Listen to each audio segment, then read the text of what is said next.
Ang sarap sa feeling pag umuwi ka ng probinsya. Malalanghap mo ang sariwang hangin. Walang polusyon. Magagandang tanawin, bundok, puno at palayan. Maaliwalas na kalangitan. At higit sa lahat ang makasama muli natin.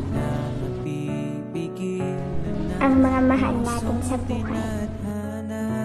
Kaya sulitin ang panahon kasi walang take two sa buhay. Kaya piliin natin palaging masaya. Di natin kailangan ng marangyang pamumuhay para maging masaya.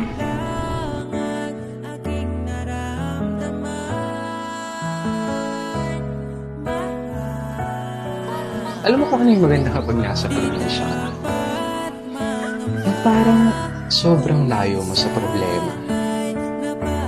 Yung mahuni ng ibon, sariwang hangin, na kahit sobrang bigat ng pakiramdam mo, kapag naranasan mo itong mga to, biglang mawawala na lang.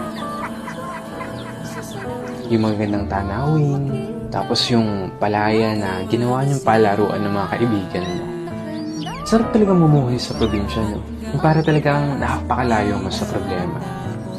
Yung parang napakalayo mo sa malupit na sistema ng mundo. Na kapag nasa probinsya ka, mararamdaman mo talaga yung halaga ng sarili mo kesa sa iba. At mapapasabi ka na lang na there's no place like home or like probinsya. At ikaw na nanonood nito ngayon, masaya ako at naparamdam ko sa'yo ang pamumuhay sa isang probinsya.